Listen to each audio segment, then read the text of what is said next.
Hello!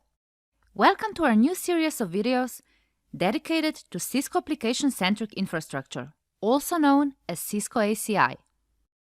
In this series, we will try to bring Cisco ACI closer to you by looking at all aspects that make Cisco ACI the networking solution of today and tomorrow. Traditionally, our networks are groups of devices, each performing a different role, each being individually managed and connected together, providing us with connectivity between our compute entities. Deploying and managing such complex networks is becoming more difficult in today's data centers, where applications are no longer monolithic entities, but more and more distributed application segments communicating with each other. In addition to this evolution of network usage, virtualization, and demand for quick responses to changes in resource requirements, automation is becoming a key feature required in network operations and management. These quick changes in the network environment create an additional load for security teams, since more flows, network segments, and different applications have to be monitored and audited. The answer to these new demands lies in automation, which is defined by a policy applied at a single point of management. This policy defines network connectivity, security policies, QoS policies, traffic steering, integration with other network segments, and all other aspects of data center network. So, what is a policy? You can think of a policy as a set of rules that we use to define what we want from a network. It's a blueprint that enables us to configure the network in a consistent manner each and every time. If, for example, the audit asks how QoS is configured, an exact answer can be given by examining the policy. With policies in ACI, we are defining the intent of how network and services should handle traffic between two endpoints that are using the network. ACI policies are application-centric. ACI is configured to enable applications to perform as intended, with network and services adjusted to applications as a principal workload in data center. The physical topology used in ACI is very simple. In contrast to the existing network environments where physical topology determines how traffic is traversing the network, with ACI, the flow from one endpoint to another is defined by the policy.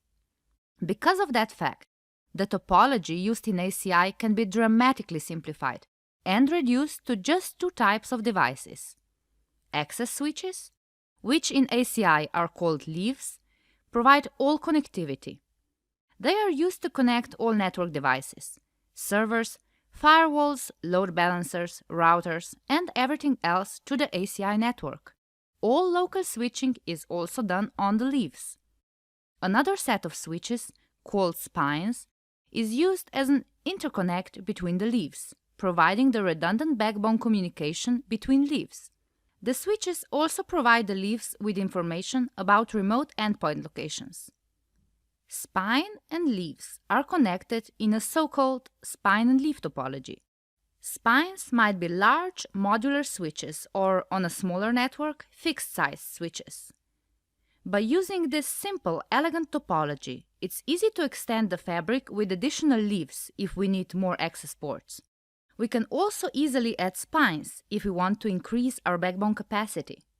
The fabric itself is self-discoverable, so everything that we need to do is connect the switches and power them on. The third type of device used in ACI is APIC. APIC stands for Application Policy Infrastructure Controller. APIC is the unifying point of automation and management for the ACI fabric. APIC provides centralized access to fabric information, optimizes the application lifecycle for scale and performance, and supports flexible application provisioning across physical and virtual resources. It is a redundant cluster of servers that are completely removed from the data path. The APIC is used for configuring policy, resolving that policy to a device configuration, and applying that configuration to leaves and spines. In addition to that, APIC is used as a single pane of glass for the whole fabric, for fabric image management and inventory, collecting statistical information, and for fabric troubleshooting.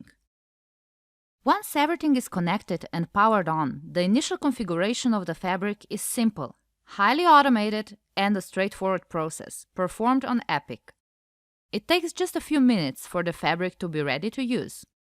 Once Epic is configured, the rest of the fabric is discovered automatically, and the whole fabric becomes available and ready to use. An existing ACI topology can be easily extended. When extended, the policy is still driven from a single point of configuration. Scaling out can be achieved by deploying a multi-pod environment. A multi-site environment enables growth on an even bigger geographical scale, disaster recovery scenarios, and active data centers. Separation of availability zones still allows maintaining of end-to-end policy definition and enforcement. Multi-pod and multi-site can be used in both physical and virtual environments. Smaller remote sites can be added to ACI using remote leaves, while connecting a fully virtualized environment is possible using the vPod. Soon, ACI multi-cloud will enable extension of ACI to a public cloud. Cisco ACI is bringing a number of benefits to data centers. Starting with a single point of configuration, management, and troubleshooting, ACI delivers active availability of the whole network solution both on physical and virtual infrastructure. Simple and quick initialization and scaling provide great flexibility in an ever-changing environment. A policy-driven, application-focused infrastructure offers automations, easy and simple network scaling, and integration with external network appliances. External Layer 4 to Layer 7 appliances can be integrated with ACI and managed and configured by a common ACI policy.